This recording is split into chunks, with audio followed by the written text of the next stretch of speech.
right. Now, Hi, I'm, everybody. It's host Eric here, it's host Taylor, and Carolyn, and Nick, and everybody. Shane, and INFT, and I think that's X. I think Lightbulb's still here, although you can't see her name. There's another. Woohoo! There she is. And there's a Blanky who. I don't know who that is. Okay. I want to talk about the reality that sometimes if you're a YouTube channel, you get people leave some mean comments for your YouTube channel. And then you feel very sad. But the point is, shit happens like that. So, first of all, I want to encourage the mean YouTube commenters. Um, the best way to hurt my feelings is to really comment the shit out of this video right here. Okay, you're gonna really explain to me why this is. This really shows what a terrible guy I am.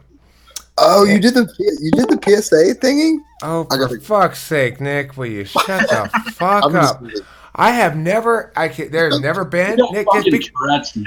Nick, Tourette's. be Take quiet. two. Nick, no, but this is part of take one. There has never been a human being before, and I hope to God there will never be a human being since that I have said "shut the fuck up" to as many times as I have said it to Nick.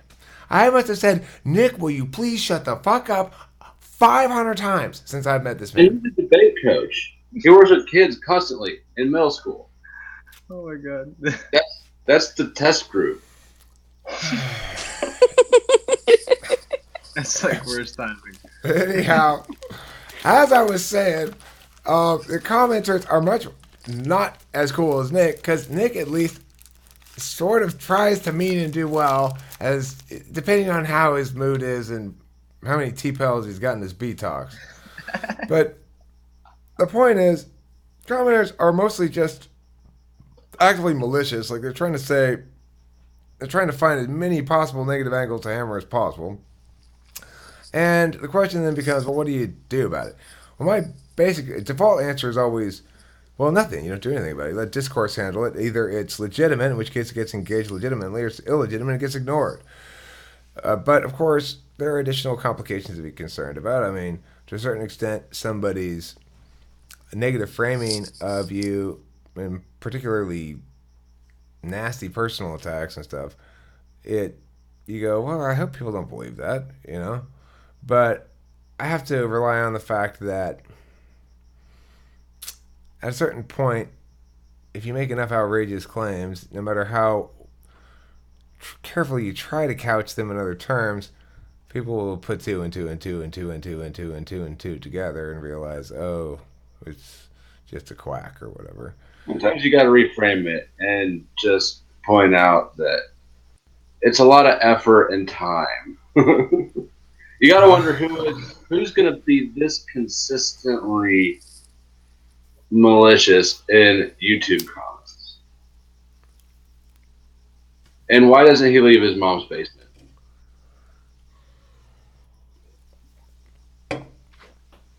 Well, look, unlike Taylor, I don't necessarily think if you live in your mom's basement, there's anything to tease you about or anything about that.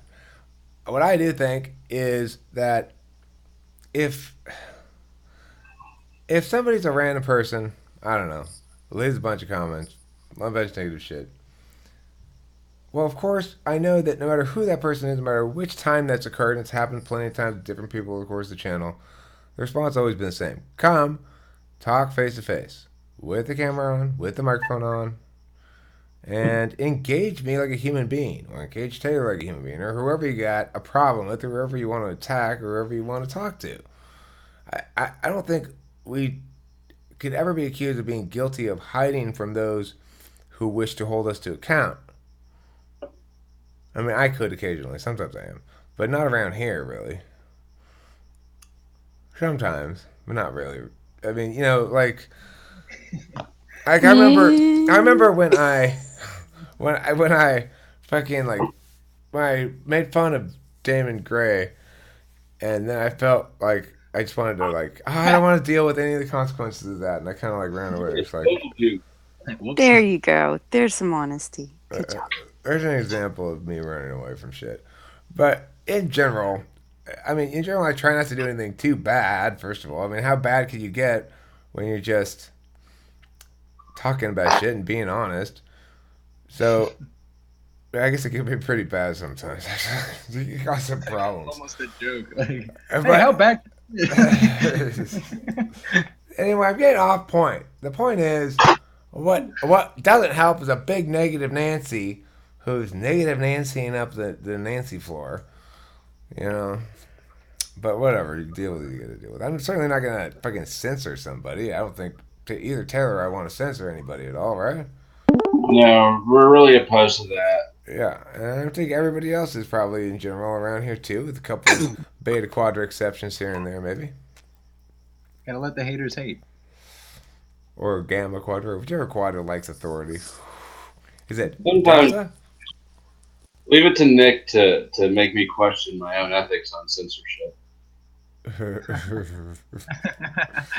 Well, I mean, it's an interesting topic because we've been challenged in this area on a number of. I mean, it's happened a lot that there's pressures to constrain the manner or scope of expression. And a lot of times I bend to that pressure.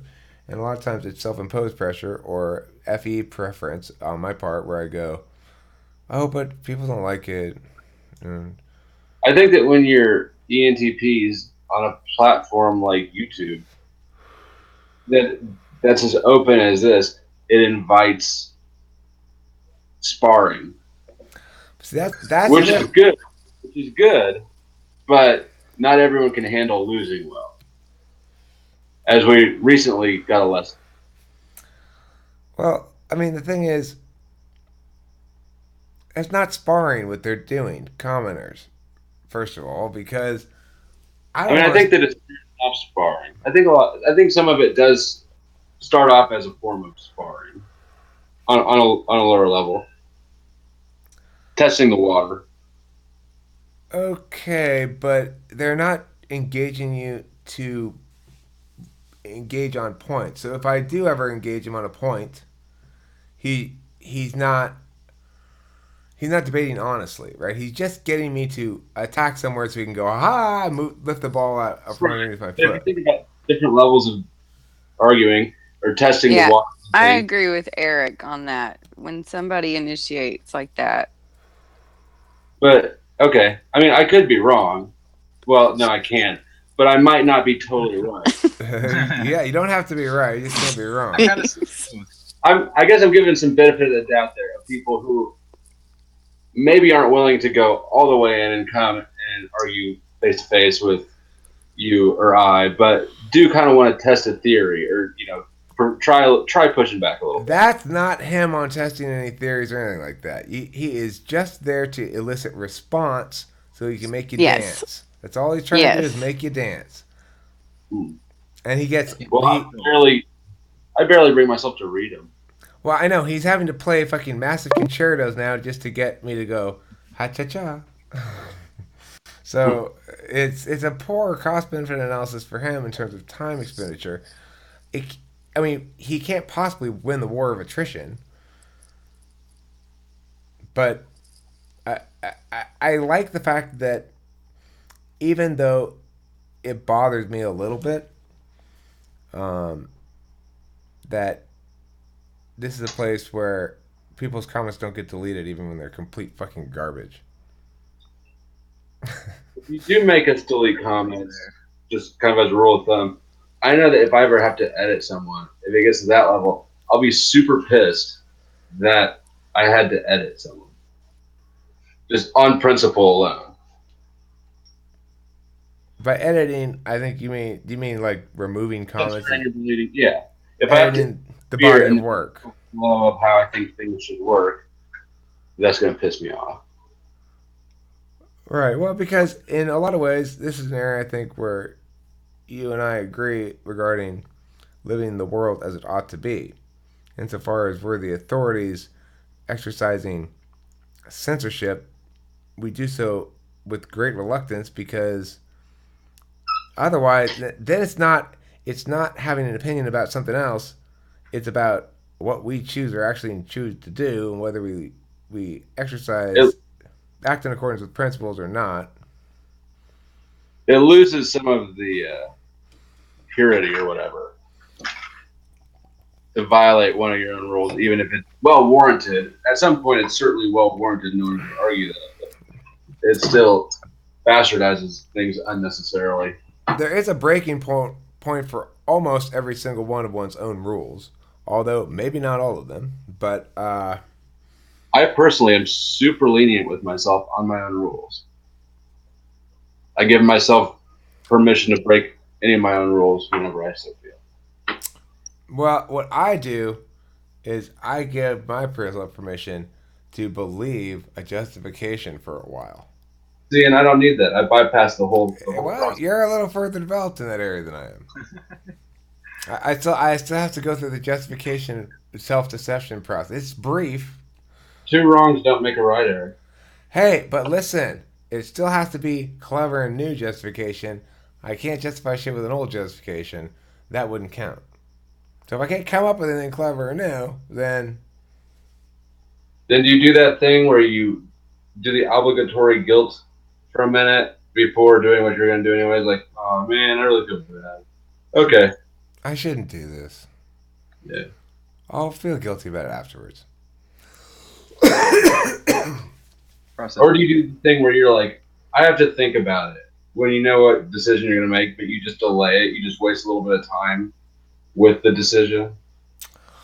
That I don't really do because I don't think I ever really know for sure if I have made a decision or not.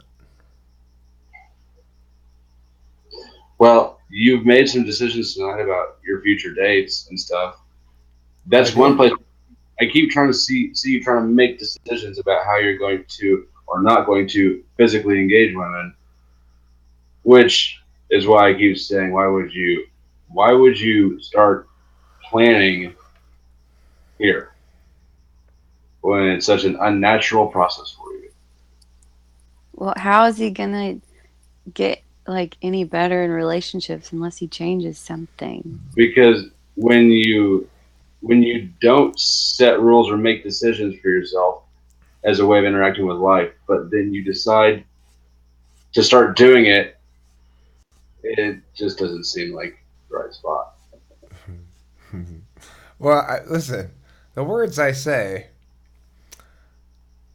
are more or less Be unrelated careful to with that one. the words I say about what's going to happen. Okay? The words I say are about what I'm going to do, plan to do, expect to do, think to do, etc. Have a loose relationship with the action I then subsequently do end up taking or the manner in which I take it. Because no matter how clear my plan is going into a football game, for example, once we're down 14 points, that goes out the window. We got to start throwing bombs. And same thing with everything in life, except it's not necessarily things are going bad, things are going good. It's like things are going this direction, things are going that direction. I can't not improvise. I don't know how to refer back to a strategic plan regularly. That's what I try to do periodically and fail continually to do in the course of a conversation with somebody. I'll tell myself, remember, Eric, slow down. Speak with What I'm saying is maximize your strengths. Don't try to speak with my sexy voice. do speak in your sexy voice. Mm-hmm. If you want to, It just sounds like you're selling macaroni and cheese like that one guy. Who sold your macaroni?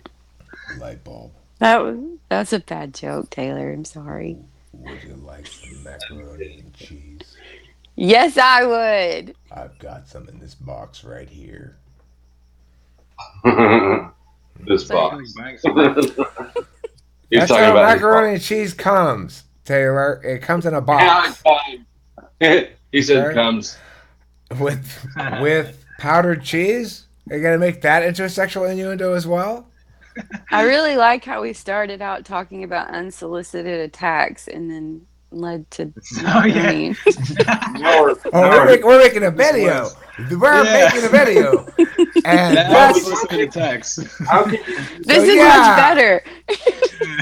so yeah. This is what happens when we are subject to unsolicited attacks. In the 10 or 12 videos we had today, we make one that's about it for a little while until we forget all about it as we're talking about something funny. you could use the powdered cheese to toss a salad? which is also not a sexual innuendo. Thank you for Yes, watching Talking with Famous People. Don't forget to eat plenty of powdered cheese. It's the only way you'll ever grow big and strong.